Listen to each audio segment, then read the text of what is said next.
Bonjour à tous, je vais maintenant nettoyer les éléments avec du vinaigre d'alcool. Donc c'est une méthode que j'ai trouvée sur internet et je vais essayer pour voir si c'est efficace. Donc je remplis un bac avec du vinaigre et je mets les éléments dedans, bien recouverts. Alors pourquoi garder les anciennes vis? En fait, ça coûte pas très cher des vis, et on en trouve facilement. Mais en fait, les vis, elles sont pas filetées jusqu'au bout, jusqu'à la tête. Et je n'ai pas trouvé dans les magasins de bricolage des vis comme ça. Les seules que j'ai trouvées, c'est des vis M10, et elles ont un filetage sur toute la longueur. Donc cela réduit leur résistance. Car une fois montées, elles travaillent en cisaillement.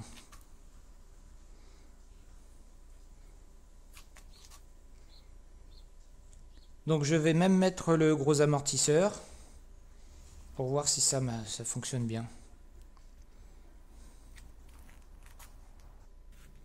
Donc après quelques heures, pour le ressort, il n'y a pas beaucoup de différence. D'ailleurs le vinaigre, il n'y a pas beaucoup de rouille.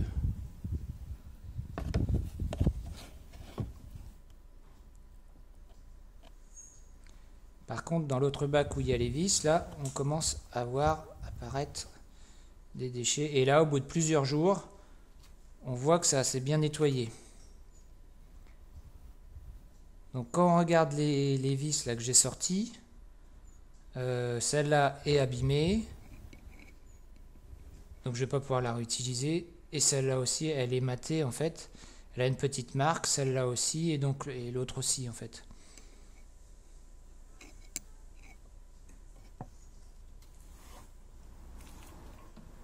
Le ressort, lui, n'a pas bougé, il y a toujours autant de rouille. Je pense que le ressort a un traitement de surface. Le reste des éléments est bien nettoyé.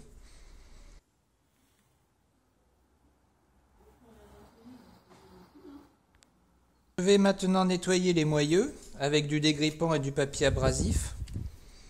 C'est un papier abrasif avec un grain très fin. Et bon, ça marche plutôt bien.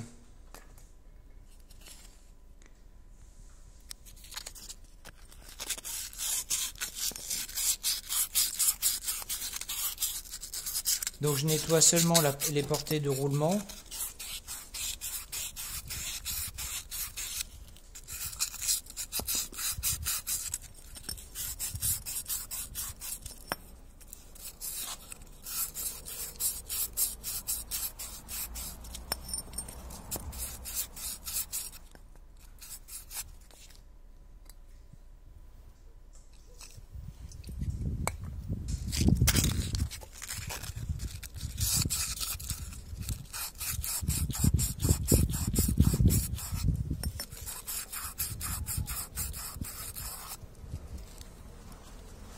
Donc voilà, bien frotté et bien essuyé derrière. On voit que ça nettoie quand même.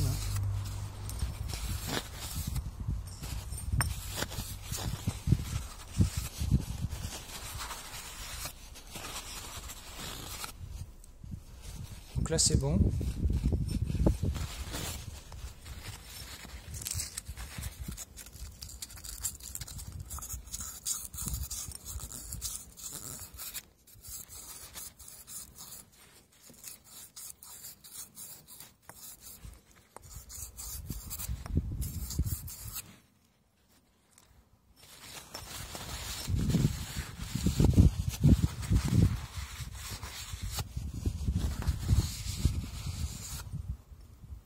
Donc là c'est pas mal, ça suffit, c'est bien nettoyé. Donc ensuite je fais l'autre côté.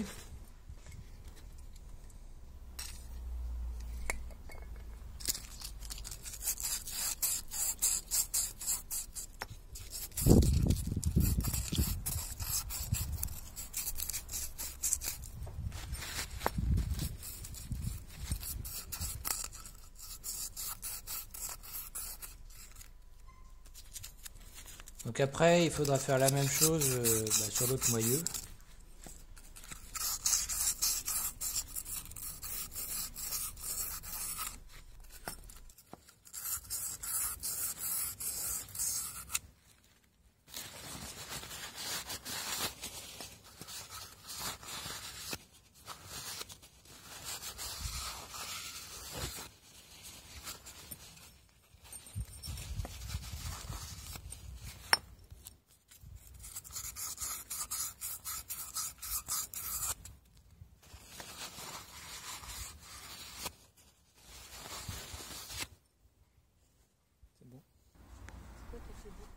Donc ensuite pour les bras, j'ai trouvé un vieux pot de peinture.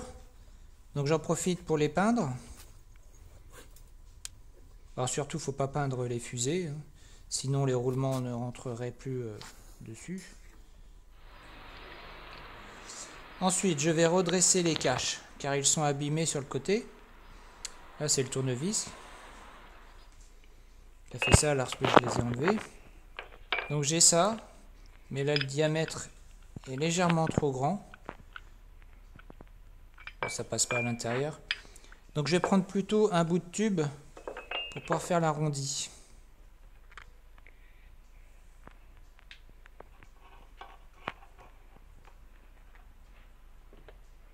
Donc en tapant dessus comme ça là, ça devrait le redresser.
Donc voilà, petit à petit, ça reprend forme. Et là, c'est pas suffisant, encore un petit peu.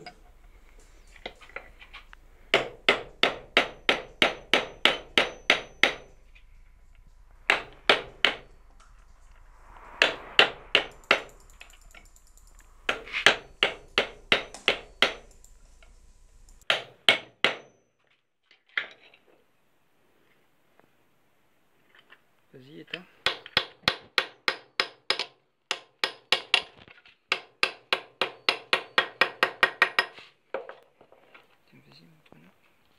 Donc là c'est bon.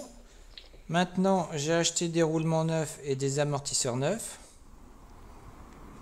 Donc c'est bien les mêmes roulements anciens en noir et les nouveaux en rouge. Et puis les diamètres différents. En bas c'est diamètre 17 intérieur et diamètre 20 en haut. Et puis là les caches nettoyées à l'arrière et à l'avant. Et puis là les amortisseurs.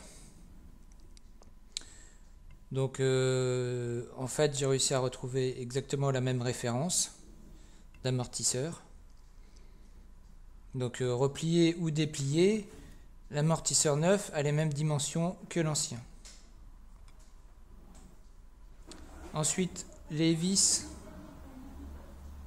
les anciennes et les nouvelles fournies avec l'amortisseur, les entretoises aussi fournies avec l'amortisseur.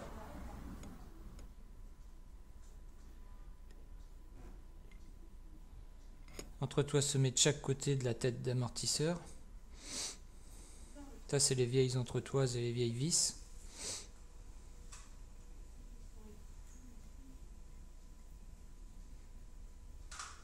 Et là-haut, la même chose pour fixer la tête. Donc ça correspond à une roue.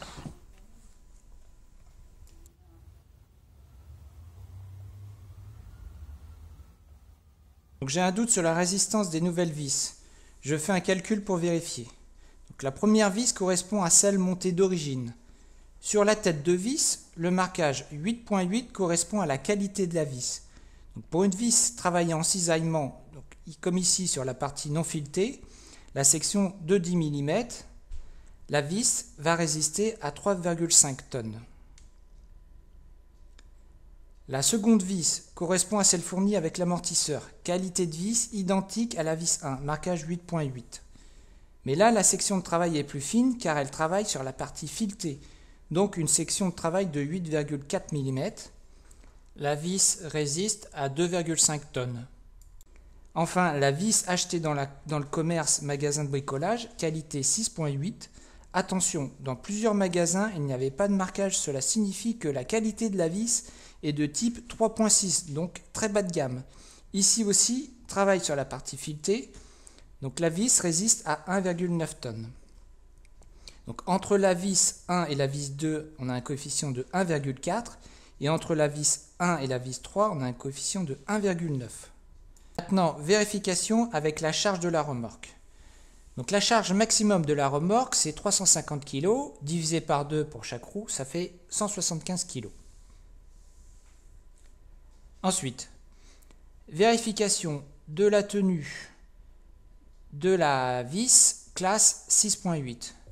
Donc on a un double cisaillement, donc 2480 kg multiplié par 2, ça fait 4960 kg, donc un coefficient x 28. Ensuite, vérification de la tenue de la vis, classe la plus petite, 3.6, qu'on trouve dans le commerce. Double cisaillement, 1600 kg multiplié par 2, 1400 kg. Donc on a un coefficient de sécurité x 8.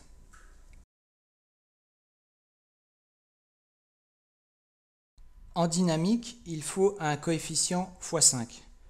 Donc on constate que toutes les vis remplissent le critère. Mais attention, si on charge excessivement la remorque, on va vite, avec la vis de classe 3.6, dépasser sa résistance mécanique. Donc il vaut mieux prendre des vis 6.8 voire 8.8.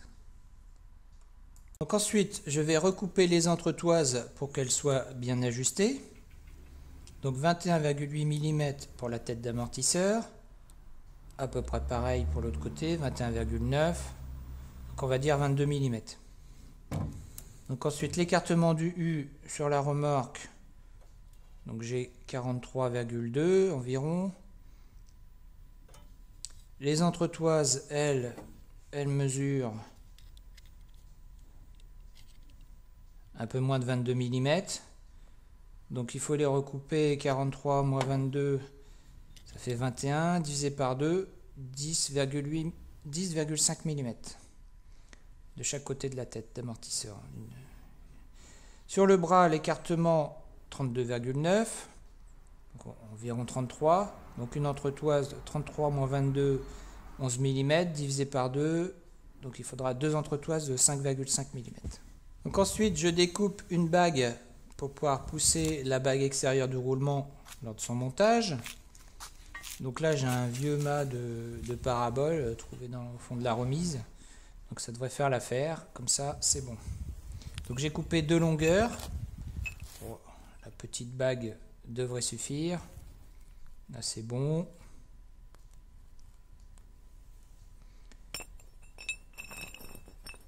Je vérifie dans le moyeu si ça passe bien. Ça passe aussi.